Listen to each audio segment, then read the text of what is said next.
और यकीनन एक बहुत ही ऐतिहासिक अवसर है।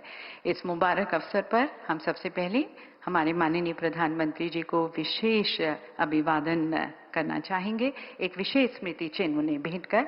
और इसके लिए मैं निवेदन करती हूँ हमारे माननीय केंद्रीय मंत्री आदरणीय डॉक्टर जितेंद्र सिंह जी से कि माननीय प्रधानमंत्री जी को आप ये विशेष स्मृति चिन्ह भेंट करें। Ladies and gentlemen, the special memento which we are going to be presenting to the Honorable Prime Minister, these have been developed by our startups. We have the Quantum Random Number Generator System in package, QSIP, which has been developed by QNU Labs. We have QPU, which is India's 25-qubit superconducting processor, and then the CAR-T cell therapy that offers a breakthrough treatment for certain types of cancer. और अब देवी सज्जनों, आप सभी का बेहार्दिक स्वागत है एसटेक 2025 के उद्घाटन सत्र में। और एसटेक 2025 देवी सज्जनों हमारे माननीय प्रधानमंत्री जी की उस दूरदृष्टि का प्रतीक है जहां पर साइंस, इनोवेशन और टेक्नोलॉजी मिलकर आज विकसित भारत 2047 की परिकल्पना को साकार कर रहा है, जहां पर शोध, अनुसंधान और नवाचार सिर्फ हमारी प्रयोगशालाओं तक सीमित नहीं है, बल्कि हमारे विकास, हमारे समाज की मुख्य धारा बन चुका है। एसटेक 2025 देवी सज्जनों हमारी वैज्ञानिक उपलब्धियों का महाकुंभ है। और इस महाकुंभ में आप सभी का स्वागत करने के लिए मैं निवेदन करती हूं हमारे principal scientific adviser, under whose guidance ladies and gentleman the department of science and technology is organising ESTIC 2025 along with 12 other ministries and departments of the government of India, and thus rendering a whole of government approach in shaping the science, innovation and technology ecosystem for the nation. तो मैं आमंत्रित करती हूं professor Ajay Kumar सूद जी को उनके स्वागत उद्बोधन के लिए।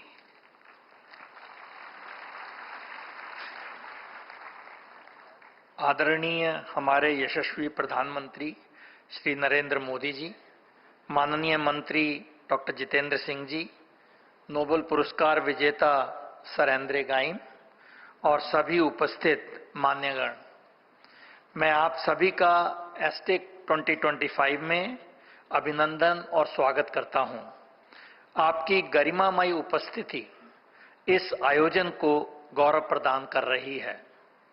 मैं सबसे पहले माननीय प्रधानमंत्री जी का दिल से धन्यवाद करना चाहूंगा कि उन्होंने एसटेक 2025 का उद्घाटन किया। उनका यहां आना और इस मंच को संबोधित करना पूरे देशवासियों, खासकर साइंस एंड टेक्नोलॉजी कर्मयोगियों के लिए एक बड़ी प्रेरणा है। जब देश का सर्वोच्च दूरदर्शी नेता साइंस, टेक्नोलॉजी, रिसर्च और इनोवेशन को इतनी प्राथमिकता देता है, तो यह साफ संदेश जाता है कि हमारे विचार, हमारी मेहनत और हमारी सोच भारत के भविष्य को आकार देने में अहम भूमिका निभा रही है। भारत के लिए साइंस एंड टेक्नोलॉजी राष्ट्रीय प्रगति के मजबूत आधार बन गए हैं। खासकर पिछले 11 वर्षों में प्रधानमंत्री मोदी जी के नेतृत्व में, जिसने इनोवेशन को बढ़ावा दिया है, आत्मनिर्भरता को मजबूत किया है और हमारी ग्लोबल पहचान को आकार दिया है। जैसे जैसे हम विकसित भारत 2047 की ट्रांसफॉर्मेटिव दृष्टि की ओर बढ़ रहे हैं, एसटेक के जरिए हम एक ऐसा मंच लेकर आए हैं जहां हम अपने नेशनल एस&टी प्रायोरिटीज को अगले 2 दशकों तक रीअलाइन और री-इमेजिन कर सकेंगे। भारत सरकार के 13 प्रमुख मंत्रालयों और विभागों और ऑफिस ऑफ पीएसए के साथ मिलकर आयोजित किया गया एसटेक 2025 सिर्फ एक आयोजन नहीं है, यह एक स्ट्रेटेजिक इकोसिस्टम है। यह एक ऐसा डायनामिक मंच है जहां हम अपनी प्रोग्रेस का मापदंड करते हैं, गैप्स को पहचानते हैं और ऐसे एक्शनेबल पाथवेज को मिलकर डेवलप करते हैं जो विज्ञान को राष्ट्रीय एम्बिशंस और ग्लोबल दायित्व से जोड़ते हैं। इस कॉन्क्लेव की एक डिफाइनिंग फीचर है इसका इंटरजेनरेशनल डायलॉग, यानी हमारे इमर्जिंग एस&टी लीडर्स जो भविष्य के टॉर्च बियरर्स हैं, उन सीनियर एक्सपर्ट्स के साथ जुड़ते हैं जिन्होंने भारत के साइंटिफिक लैंडस्केप को गहराई से आकार दिया है। यह अनुभव और एस्पिरेशन का आदान प्रदान, कंटिन्यूटी, मेंटरशिप और इनोवेशन के लिए बहुत जरूरी है। नेटवर्किंग यहां सिर्फ फॉर्मेलिटी नहीं है, I must say it is intentional by design. यह नॉलेज फ्लो को सक्षम करेगा, ट्रस्ट बिल्डिंग को बढ़ावा देगा तथा ऐसे मजबूत पार्टनरशिप को जन्म देगा जो डिसिप्लिन्स, इंस्टीट्यूशंस और ज्योग्राफी से परे जाएंगे। Over the next 3 days, I invite each one of you to engage and immerse deeply in all the actions at ESTIC. जैसे जैसे हम विकसित भारत की दिशा में आगे बढ़ते हैं, ESTIC का उद्देश्य एक ऐसा फ्रेमवर्क तैयार करना है जहां इनोवेशन इंक्लूसिव हो, जो सस्टेनेबल ग्रोथ को तेजी से आगे बढ़ाए, जहां टेक्नोलॉजी सिर्फ आर्थिक प्रगति का माध्यम ना हो, बल्कि इक्विटी, रेसिलियंस और राष्ट्रीय गौरव की ताकत भी बने। हम यह ना सोचें कि क्या नहीं हो सकता, बल्कि यह तय करें कि हम मिलकर क्या संभव बनाएंगे। मेरा आभार माननीय मंत्रियों, सचिवों और सह आयोजक मंत्रालयों के सहयोगियों के प्रति भी है, जिनके सामूहिक प्रयासों ने ESTIC के 3S कोर इथोस यानी साइंस, स्ट्रेटेजी और सिनर्जी को साकार किया है। अंत में मैं सेक्रेटरी DST प्रोफेसर अभय करांडीकर को इस महत्वपूर्ण इनिशिएटिव को सबके साथ मिलकर, सबके साथ लेकर सफल दिशा में ले जाने के लिए धन्यवाद देता हूं। जय हिंद।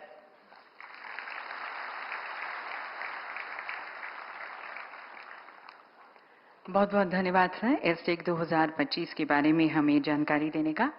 और अब मैं निवेदन करती हूं हमारे माननीय केंद्रीय मंत्री आदरणीय डॉक्टर जितेंद्र सिंह जी से इस सभागार को संबोधित करने के लिए।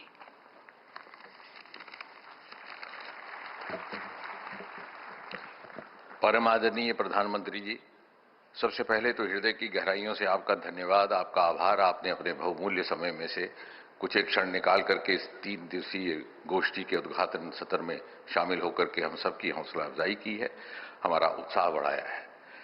Emerging science, technology, innovation conclave ESTIC 2025 Bharat में एक ऐसे समय में आयोजित किया जा रहा है जबकि हिंदुस्तान की तकनीकी सलाहियतों की बिना पर आज दुनिया हमें इज्जत और एहतराम से देखने लगी है।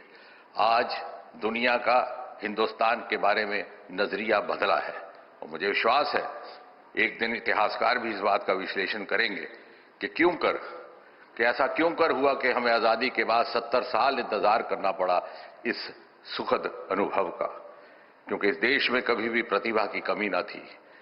हमारे वैज्ञानिकों में, हमारे शोधकर्ताओं में प्रतिभा भी थी, काबिलियत भी थी, मेहनत करने का मादा भी था, आंखों में सपने भी थे, दिल में अरमान भी थे, लेकिन शायद अभाव था साधनों का, एक अनेबलिंग इकोसिस्टम का। याद कीजिए विक्रम साराभाई की वो तस्वीरें जब वो अपना कुछ सामान बाईसाइकिल के कैरियर पर लेकर के जा रहे हैं, और इस अभाव की पूर्ति हुई सन 2014 में प्रधानमंत्री मोदी जी के आने के बाद। प्रधानमंत्री जी, आपने विज्ञान और नवाचार को सर्वोच्च प्राथमिकता दी।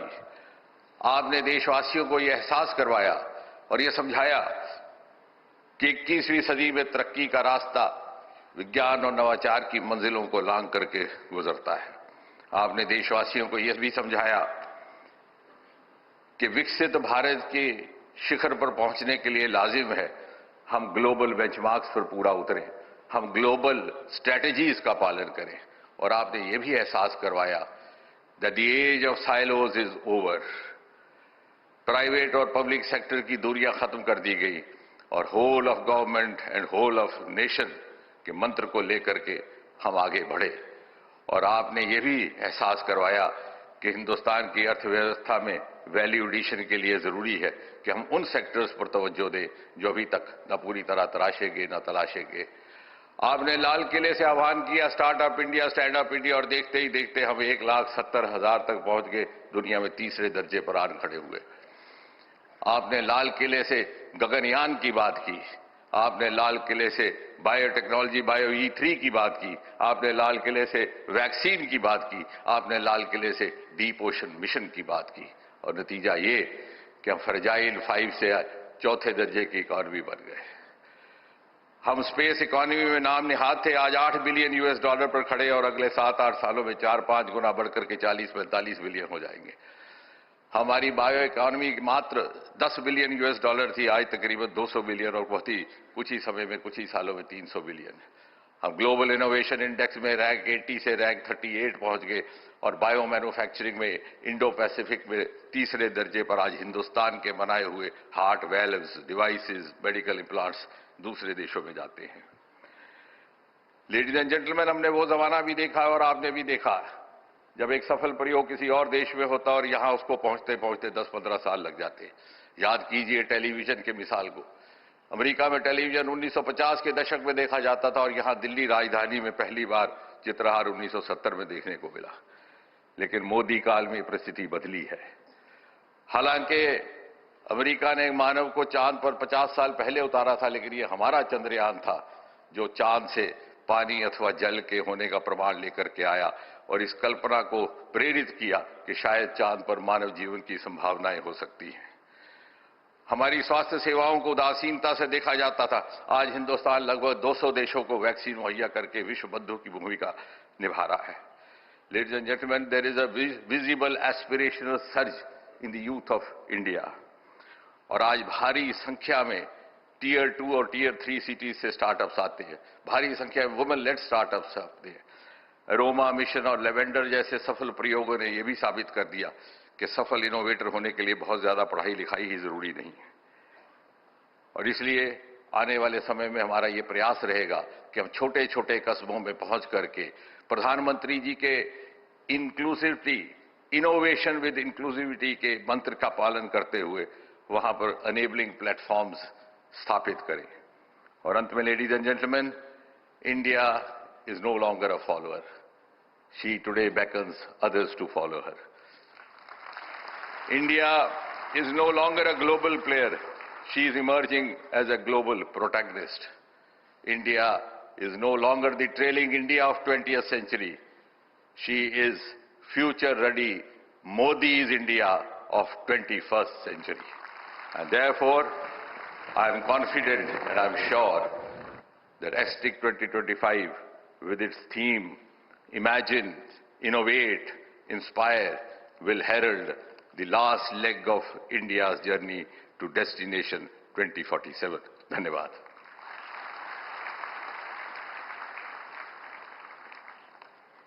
बहुत बहुत धन्यवाद माननीय मंत्री जी ने भारत की हमारे सामने तस्वीर रखने का और सभी को प्रोत्साहित करने का।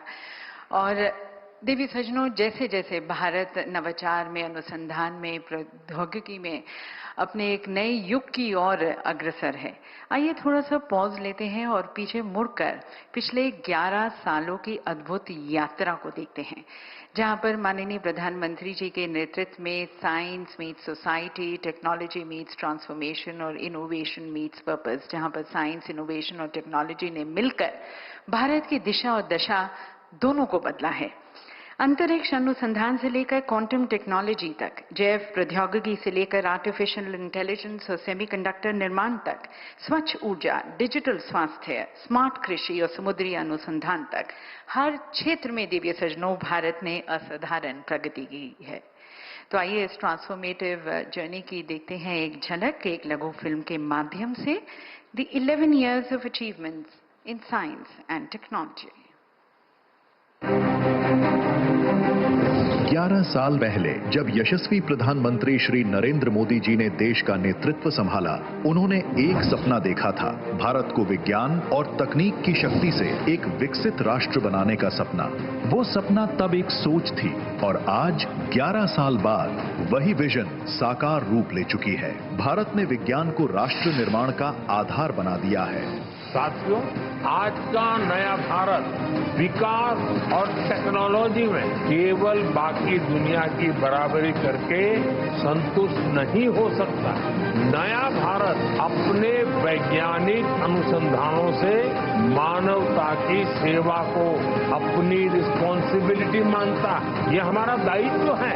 अनुसंधान से आत्मनिर्भरता, साइंस फॉर सेल्फ रिलायंस, आज ये हमारा मंत्र बन चुका है। आत्मनिर्भर Bharat, make in India, digital India और स्टार्टअप इंडिया जैसी पहलों ने नवाचार को जन जन तक पहुंचाया है। कृषि से लेकर अंतरिक्ष तक, ऊर्जा से लेकर स्वास्थ्य तक, भारत आत्मनिर्भरता की नई कहानियां लिख रहा है। एडवांस्ड मटेरियल्स में भारत ने नई धातुओं, 3D प्रिंटिंग और कंपोजिट तकनीकों से रक्षा और अंतरिक्ष क्षेत्र में स्वदेशी शक्ति प्राप्त की है। कृत्रिम बुद्धिमत्ता AI ने शासन, स्वास्थ्य और कृषि में क्रांति ला दी है। भाषणी, इंडिया AI मिशन और डिजिटल डैशबोर्ड जैसे कदमों ने भारत को विश्व AI मानचित्र पर अग्रणी बना दिया है। बायो मैन्युफैक्चरिंग में भारत आज विश्व का भरोसेमंद केंद्र बन चुका है। भारत बायोटेक और सीरम इंस्टीट्यूट जैसी संस्थाओं ने कोविड काल में भारत को आत्मनिर्भर और विश्व के लिए आशा का प्रतीक बनाया। भारत की जैव अर्थव्यवस्था अब $165 बिलियन को पार कर चुकी है और 2030 तक इसे $300 बिलियन तक पहुंचाने का लक्ष्य है। सेमीकंडक्टर और डिजिटल कम्युनिकेशन के क्षेत्र में भारत ने नई पहचान बनाई है। 5G रोल आउट और भारत नेट ने डिजिटल इंडिया के विजन को साकार किया है। ऊर्जा और पर्यावरण के क्षेत्र में भारत ग्रीन हाइड्रोजन, सौर और परमाणु ऊर्जा में नए आयाम स्थापित कर रहा है। ग्रीन हाइड्रोजन मिशन और इंटरनेशनल सोलर अलायंस ने भारत को स्वच्छ ऊर्जा का वैश्विक केंद्र बना दिया है। स्वास्थ्य क्षेत्र में डिजिटल हेल्थ मिशन और आयुष्मान भारत जैसी योजनाएं हर नागरिक तक आधुनिक चिकित्सा की पहुंच सुनिश्चित कर रही हैं। क्वांटम मिशन भारत को भविष्य की दिशा दे रहा है। सुरक्षित संचार और क्वांटम कंप्यूटिंग की नई सीमाएं अब भारत में बन रही हैं। अंतरिक्ष विज्ञान में चंद्रयान 3, आदित्य L1 और गगनयान ने भारत को अंतरिक्ष अनुसंधान के शिखर पर पहुंचा दिया है। आज विज्ञान, उद्योग और स्टार्टअप मिलकर विकास की नई धारा बना रहे हैं। 1.7 लाख से अधिक स्टार्टअप्स ने भारत को नवाचार की राजधानी बना दिया है। ANRF और RDI स्कीम जैसी पहलें अनुसंधान को उद्योग से जोड़कर भारत का भविष्य गढ़ रही हैं। और अब ये नवाचार की ऊर्जा बदलने जा रही है एक भव्य उत्सव में। ESTIC 2025 भारत की वैज्ञानिक उपलब्धियों का गौरवमयी महाकुंभ। ये राष्ट्रीय विज्ञान, तकनीक और नवाचार सम्मेलन 11 थीमैटिक ट्रैक्स के माध्यम से भारत की उपलब्धियों और आने वाले विकसित भारत की झलक प्रस्तुत करेगा। आइए इस नए युग की शुरुआत का हिस्सा बने, जहां भारत का विज्ञान, तकनीक और नवाचार मिलकर रच रहे हैं एक नया इतिहास। ESTIC 2025। ये है आज का नया भारत, नवाचार की राजधानी बनता भारत। और अब दिव्य सज्जनों, माननीय प्रधानमंत्री जी के कर कमलों द्वारा अनेक नए डॉक्यूमेंट्स और इनिशिएटिव्स लॉन्च किए जाएंगे। तो सबसे पहले मैं माननीय प्रधानमंत्री जी से निवेदन करती हूं कि department of science and technology द्वारा तैयार किया गया विजन डॉक्यूमेंट और कॉफी टेबल बुक का आप रिमोट का बटन दबाकर उसका अनावरण करें।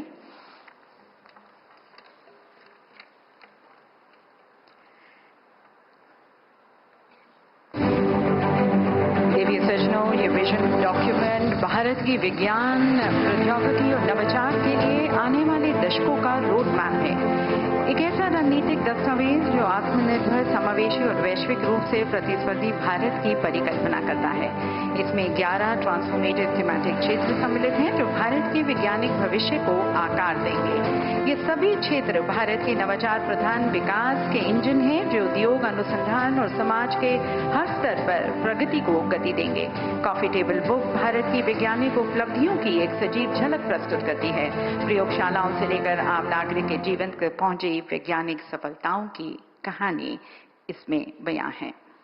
और अब माननीय प्रधानमंत्री जी से मैं पुनः निवेदन करती हूं कि आप रिमोट का बटन दबाकर रिसर्च डेवलपमेंट और इनोवेशन फंड, इसके साथ साथ इसकी वेबसाइट, लोगो, ब्रोशर, इम्प्लीमेंटेशन गाइडलाइन और notice inviting applications for fund managers का शुभारंभ करें। देवी सजनों, 1 लाख करोड़ रुपए का ये RDI फंड भारत की वैज्ञानिक यात्रा में एक ऐतिहासिक मील का पत्थर है, जो निजी क्षेत्र द्वारा संचालित R&D को प्रोत्साहन देने, डीप टेक वेंचर्स को बढ़ावा देने, इंडस्ट्री लेड इनोवेशन को राष्ट्रीय प्राथमिकताओं के अनुरूप आगे बढ़ाने की दिशा में एक बड़ा कदम है। डिपार्टमेंट ऑफ साइंस और टेक्नोलॉजी इसकी नोडल मिनिस्ट्री है। Further, ladies and gentleman, the implementation guidelines which have been prepared by the department of science and technology in consultation with the key stakeholders and with concurrence from DEA and DOE lays the foundation for efficient governance and seamless execution, paving the way for greater private sector participation and innovation-led growth. इसके साथ ही notice inviting applications के माध्यम से fund managers के चयन की प्रक्रिया आरंभ हो रही है, जो सरकार, उद्योग और निवेशकों के बीच नई साझेदारियां स्थापित करेगी।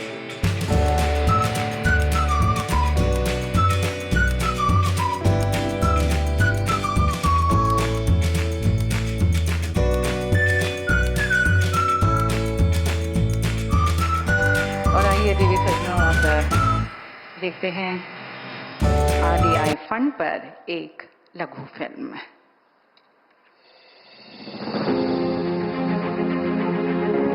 आज प्रधानमंत्री श्री नरेंद्र मोदी जी के नेतृत्व में विज्ञान फिर एक नए युग की ओर बढ़ रहा है।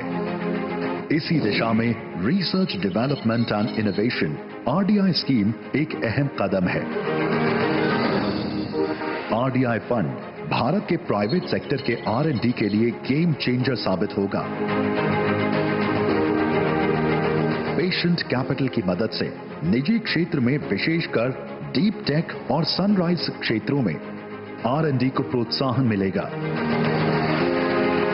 पेशेंट कैपिटल प्राइवेट सेक्टर को रिस्क लेने में मदद करने के साथ ही सनराइज सेक्टर में इनोवेशन और ग्लोबल कंपटीशन को बढ़ावा देगा और इनोवेशन इंफ्रास्ट्रक्चर को भी मजबूत करेगा। इससे इंडस्ट्री में रिसर्च का कल्चर भी विकसित होगा। ये स्कीम 2 पिलर्स पर टिकी है। इसमें स्पेशल पर्पस फंड पहले लेवल पर है और द्वितीय स्तर पर है सेकंड लेवल फंड मैनेजर्स का नेटवर्क। RDI फंड के लिए विज्ञान एवं प्रौद्योगिकी विभाग DST नोडल मंत्रालय का दायित्व निभा रहा है। 1 लाख करोड़ का कॉर्पस भारत के स्वर्णिम भविष्य के लिए एक निवेश है। RDI स्कीम साइंस से इनोवेशन, इनोवेशन से विकास, ज्ञान से विकास की नई क्रांति, आत्मनिर्भर भारत की ओर। तो RDI फंड भारत के इनोवेशन फ्यूचर का निर्माण करता हुआ। देवी सजनों, हमारे माननीय प्रधानमंत्री जी के अद्वितीय नेतृत्व में हम एक ऐसे नए भारत का निर्माण कर रहे हैं जहां पर हर एक नागरिक सक्षम और स्वावलंबी बन एक बेहतर भविष्य का हकदार बनेगा।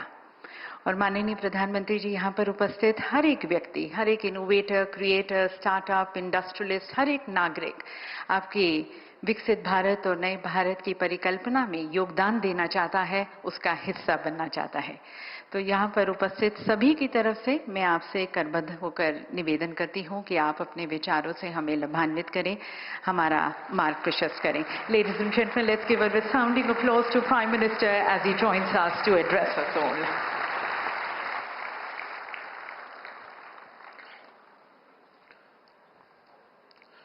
देश के science and technology minister doctor Jitendra Singh ji, Bharat सरकार के principal scientific adviser Ajay Kumar Sood, हमारे बीच उपस्थित नोबेल पुरस्कार विजेता सर आंड्रे गाइम, देश विदेश से आए सभी वैज्ञानिक, इनोवेटर्स, एकेडेमिया के लोग, अन्य महानुभाव, देवी और सज्जनों,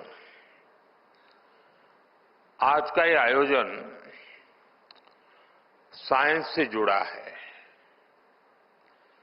लेकिन मैं सबसे पहले क्रिकेट में भारत की शानदार जीत की बात करूंगा।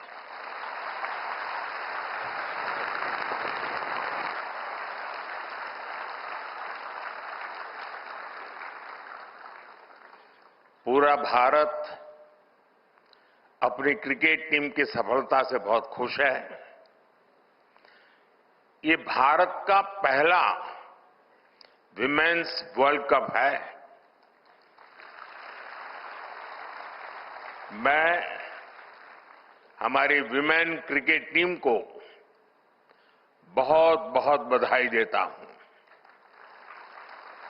हमें आप पर गर्व है। आपकी ये सफलता देश के करोड़ों नौजवानों को प्रेरित करेगी। साथियों, कल भारत ने साइंस और टेक्नोलॉजी की दुनिया में भी अपना परचम लहराया है।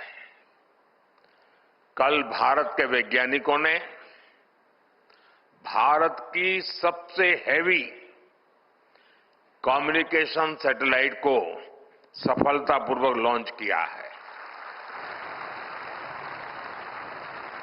मैं इस मिशन से जुड़े सभी वैज्ञानिकों को, इसरो की भी बहुत बहुत बधाई देता हूं। साथियों, आज भी साइंस और टेक्नोलॉजी की दुनिया में बहुत बड़ा दिन है। 21वीं सदी के इस समय में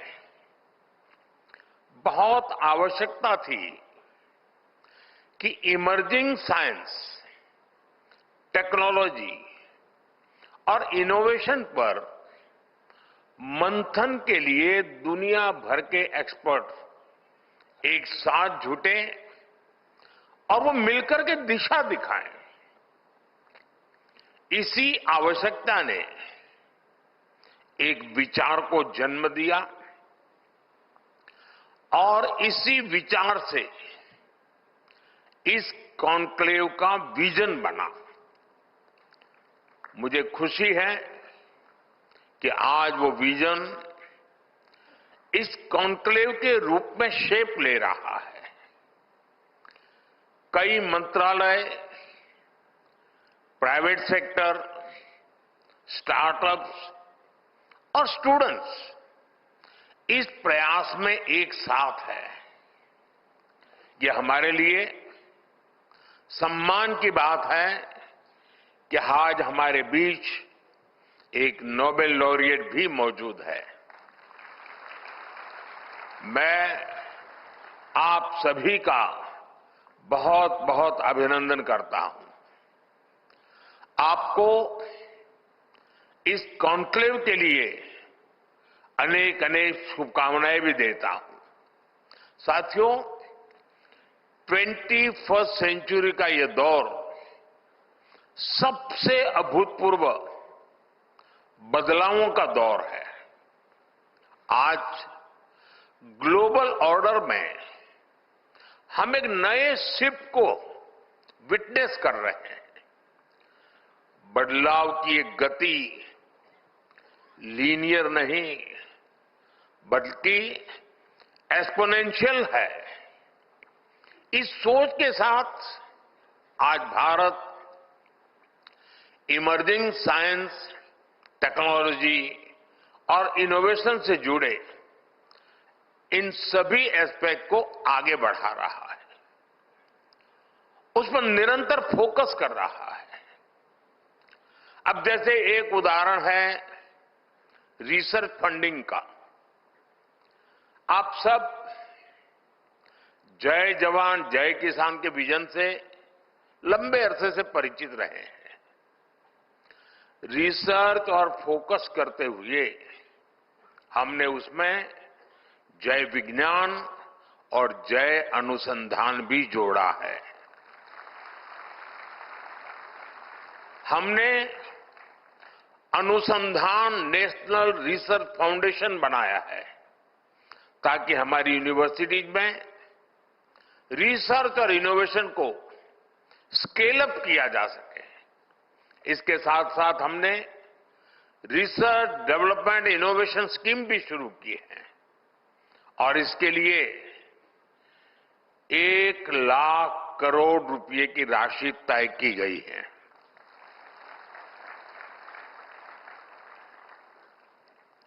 आपको लगता होगा 1 लाख करोड़ मोदी के पास रहने वाला है, इसलिए ताली नहीं बजा रहे हो।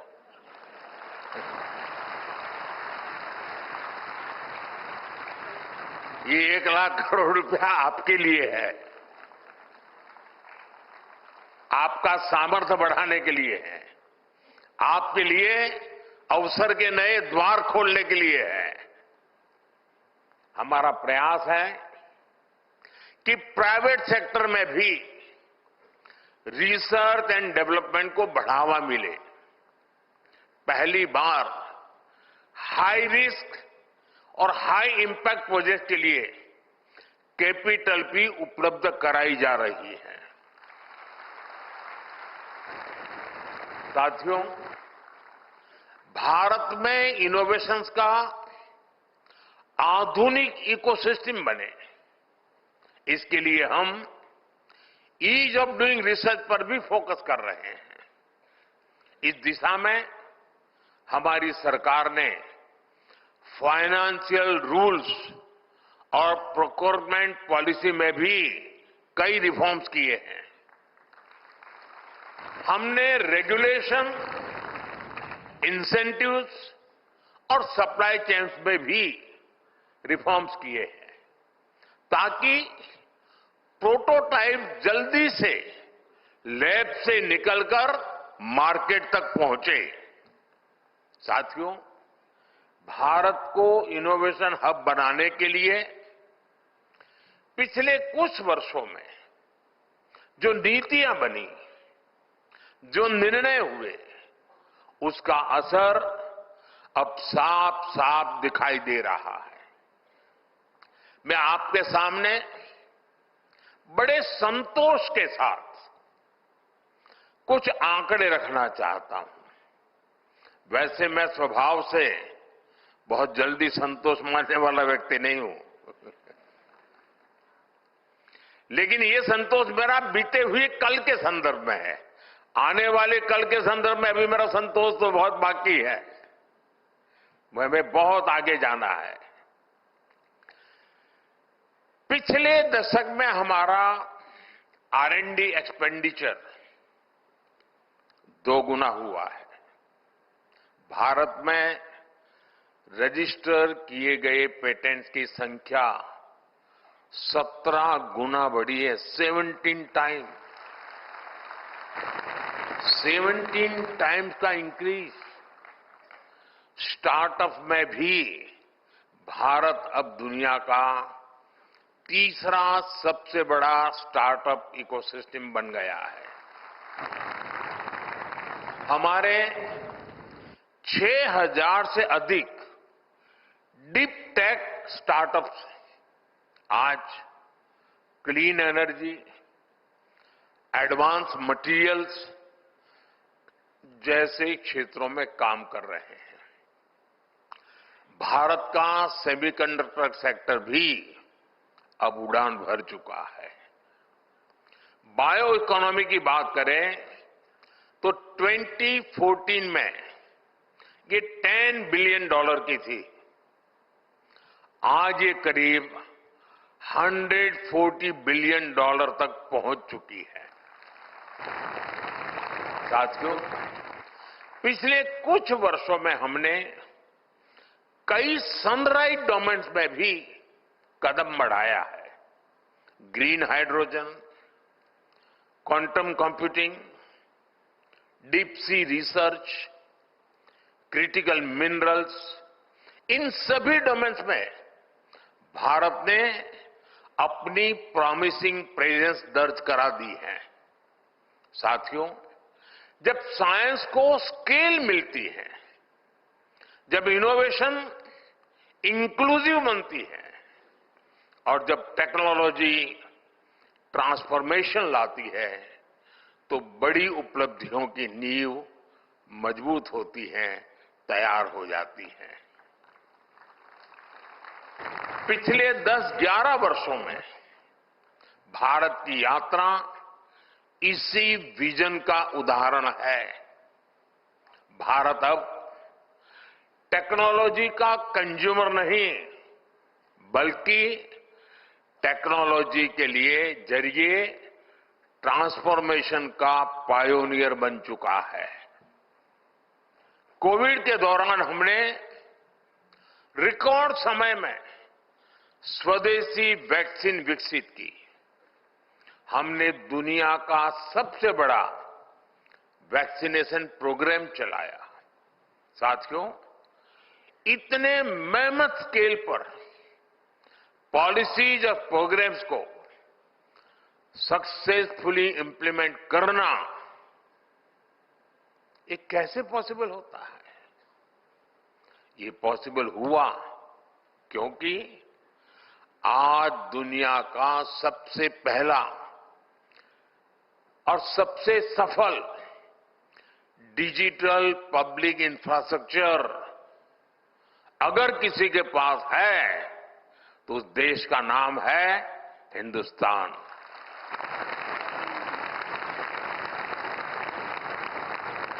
हमने 2 लाख ग्राम पंचायतों को ऑप्टिकल फाइबर से जोड़ा है।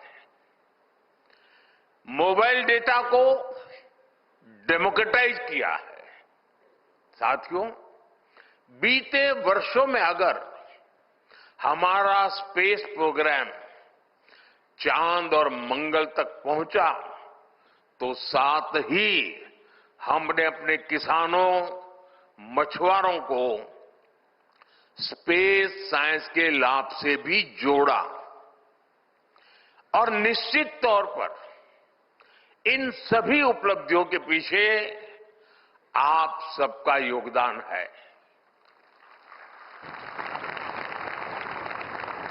साथियों, इनोवेशन जब इंक्लूसिव होती है तो उसके एक प्रमुख बेनिफिशियरी ही उसके लीडर्स भी बन जाते हैं। भारत की महिलाएं इसका सबसे बड़ा उदाहरण है। आप देखिए, दुनिया में जब भारत के स्पेस मिशंस की बात होती है तो उसमें इंडियन विमेन साइंटिस्ट की चर्चा बहुत ज्यादा होती है। पेटेंट फाइलिंग में भी भारत में महिलाओं द्वारा सालाना फील्ड पेटेंट्स की संख्या 1 दशक पहले 100 से भी कम थी। अब ये सालाना 5000 से भी ज्यादा तक पहुंच गई है। स्टेम एजुकेशन में भी महिलाओं का शेयर करीब 43% है, जो कि ग्लोबल एवरेज से भी ज्यादा है।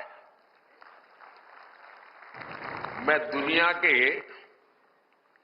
एक विकसित देश में उनके साइंस एंड टेक्नोलॉजी मिनिस्टर के साथ लिफ्ट में ऊपर जा रहा था, तो लिफ्ट में उनसे बातें हुई तो उन्होंने मुझे पूछा कि भारत में लड़कियां क्या साइंस और टेक्नोलॉजी जैसे विषयों में जाती है क्या? यानी ये उनके मन में बड़ा अजूबा था। जब मैंने इनको कहा कि मेरे देश में इतना नंबर होता है तो वो चौंक गए थे। ये भारत की बेटियों ने करके दिखाया है। और आज भी मैं यहां देख रहा हूं कितनी बड़ी तादाद में हमारी बेटियां हैं, बहनें हैं।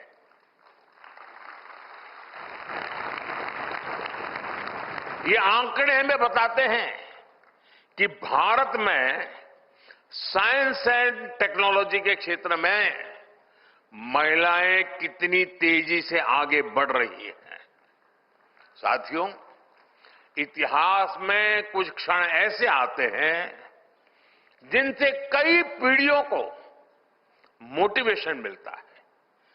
कुछ साल पहले हमारे बच्चों ने चंद्रयान का सफर देखा, उसकी सफलता भी देखी और सफलता साइंस के प्रति जबरदस्त तरीके से उनको आकर्षित करने के लिए कारण आई, अवसर बन गई और उन्हें असफलता और सफलता दोनों को देखा था।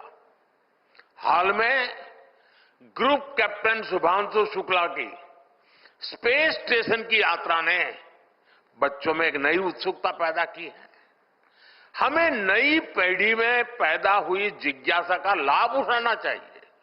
साथियों, हम जितने ज्यादा ब्राइट यंगस्टर्स को साइंस, टेक्नोलॉजी और इनोवेशन की दिशा में ले जा सके, उतना ही बेहतर होगा।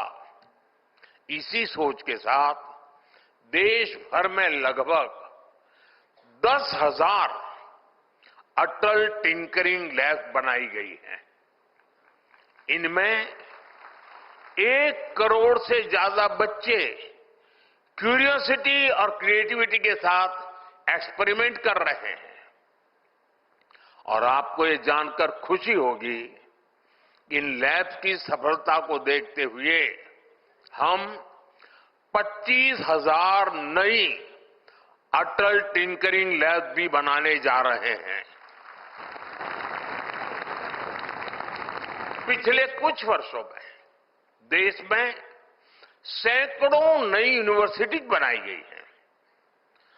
7 नई आईआईटीज और 16 ट्रिपल आईआईटी की अभी बनी चुकी है। नई एजुकेशन पॉलिसी में हमने ये भी सुनिश्चित किया है कि युवा अब साइंस और इंजीनियरिंग जैसे स्टेम कोर्स अपनी स्थानीय भाषा में कर सकेंगे। साथियों, हमारी सरकार की प्रधानमंत्री रिसर्च फेलोशिप युवा रिसर्चर्स के बीच बहुत सफल रही है। इस स्कीम के तहत दी गई ग्रांट्स ने युवाओं की बहुत मदद की है। अब हमने